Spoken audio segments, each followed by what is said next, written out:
और शुरुआत स्वामी चक्रपाणी जी आप ही के साथ करते हुए, क्योंकि आज जगत गुरु रामभद्राचार्य की तरफ से जो कुछ भी कहा गया उसमें सबसे बड़ी बात वो ये कहते हैं कि राम मंदिर का जो पूरा क्रेडिट है, उसके बनने का क्रेडिट है, वो प्रधानमंत्री मोदी को ही जाता है। सबसे पहले मैं आपसे इसकी वजह समझना चाहूंगी कि सिर्फ प्रधानमंत्री नरेंद्र मोदी को ही क्रेडिट क्यों? देखिए पूर्णिमा जी, एक तो सबसे पहले आज पंडित मदन मोहन मालवीय जी की जयंती है। सबको, पूरे देशवासियों को बधाई, मंगल कामना। देखिए निश्चित रूप से, देखिए जब कोई भी प्रधानमंत्री होता है तो स्वाभाविक रूप से उसको, या सरकार में होता है तो उसको श्रेय लोग देते हैं।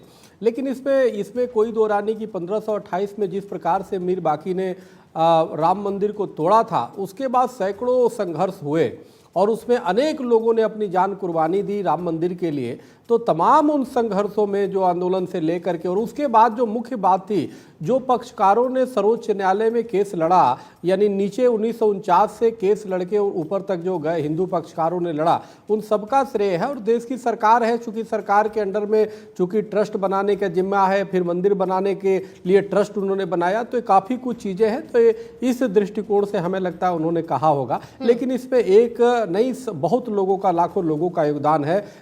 तमाम लोगों ने उस राम मंदिर के लिए संकल्पित थे। गांव के गांव लोगों ने अपने कपड़े तक पहनने, जूते चप्पल तक पहनने छोड़ दिए थे सैकड़ों वर्षों से, और तमाम लोगों के संकल्पों के साथ आज राम मंदिर बनके भव्य तैयार हो रहा है। तो इसमें निश्चित रूप से वर्तमान में जो प्रधानमंत्री जी हैं तो वो केंद्र बिंदु हैं, चूँकि सब कुछ में है। और बाकी जो जगत गुरु जी हैं उनका बहुत बड़ा योगदान रहा, और सबका, सभी संतों का, पूज्य संतों का योगदान रहा।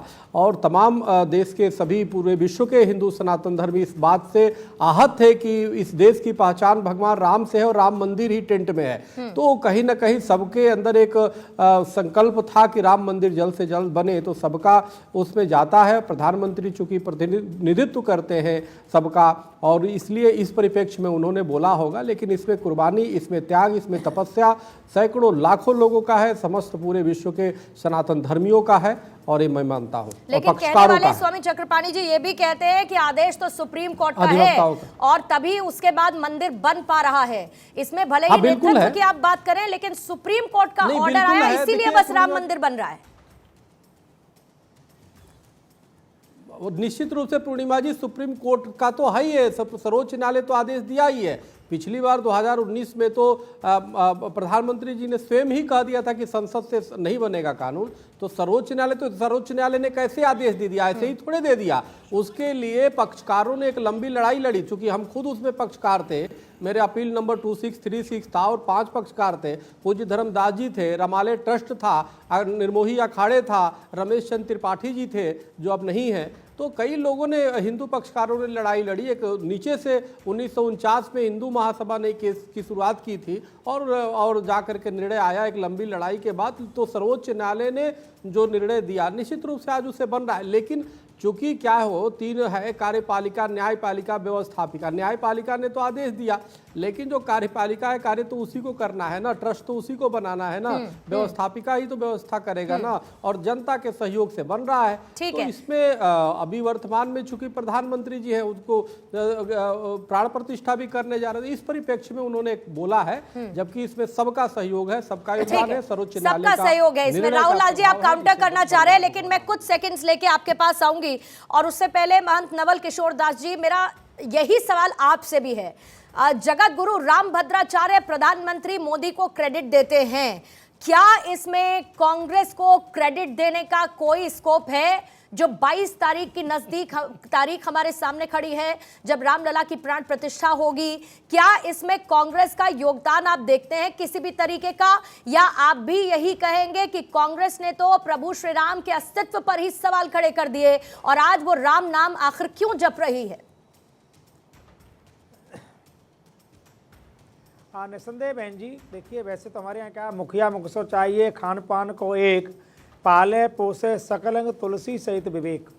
कांग्रेस चाहती तो मुझे लगता है ये भव्य मंदिर बहुत पहले निर्माण हो गया होता, परंतु कोर्ट में जाकर के कुछ लोग ऐसे थे जो कोर्ट फेंक देते थे, और कोर्ट ने खुद कहा था कि राम मंदिर से ज़्यादा और भी कई विषय आवश्यक हैं, फाइल फेंक दी जाती थी।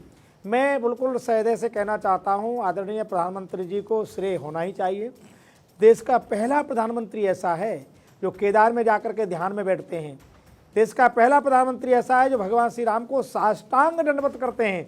एक इस देश में पहले देश के प्रधानमंत्री ऐसे थे जिन्होंने देश के राष्ट्रपति को मना कर दिया था कि आप सोमनाथ के मंदिर की भूमि पूजा में नहीं जा सकते। तो मैं मानता हूं कोर्ट की सराहना है, कोर्ट ने निर्णय ऐसे नहीं दे दिया, साक्ष्य के आधार पर दिया है ना। केंद्र में मोदी नहीं होते, उत्तर प्रदेश में योगी नहीं होते, तो मुझे लगता है पहले तो निर्णय ही नहीं आता। कदाचित निर्णय आ भी जाता तो मंदिर का निर्माण नहीं होता, क्योंकि राम विरोधी तब भी हैं लोग, आज भी हैं।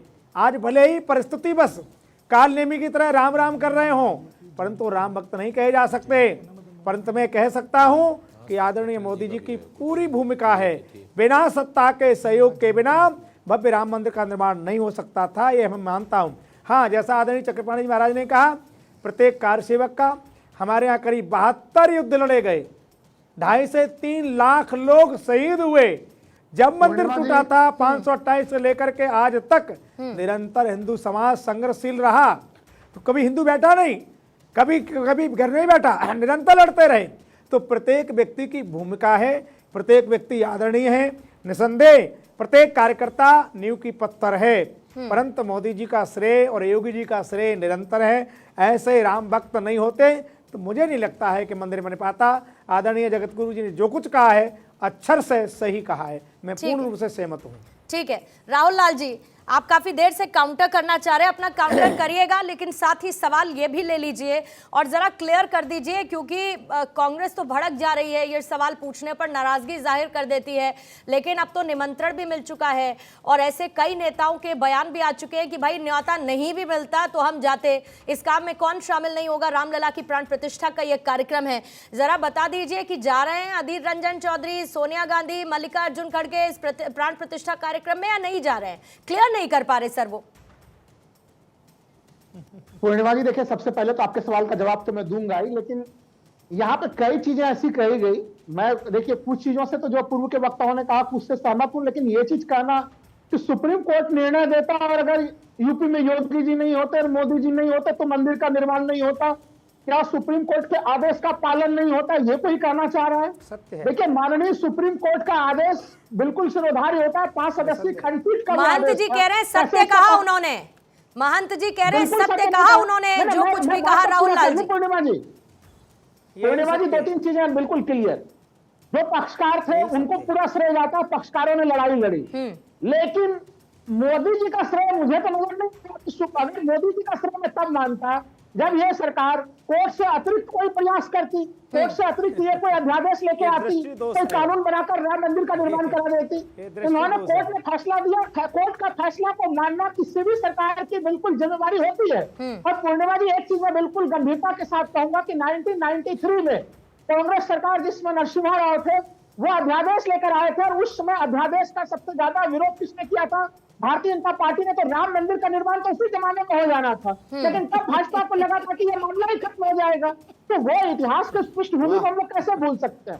हालांकि केवल कांग्रेस की भूमिका ताला खोलने तक सीमित नहीं थी, बल्कि कांग्रेस उस पूरे मामले को कोर्ट से बाहर ले जाकर अध्यादेश के माध्यम से मंदिर बनवाने के लिए भी तैयार थे। तो ताला खोला, कोर्ट के आदेश से खोला, आपका क्या? वहां तक की चीजें शामिल है, लेकिन ताला खुला था तो भी कोर्ट के आदेश से खुला था, फिर तो आपका भी कुछ नहीं। नहीं तो अभी भी तो जो चीज हो रहा है कोर्ट के आदेश से हो रहा है मान जी।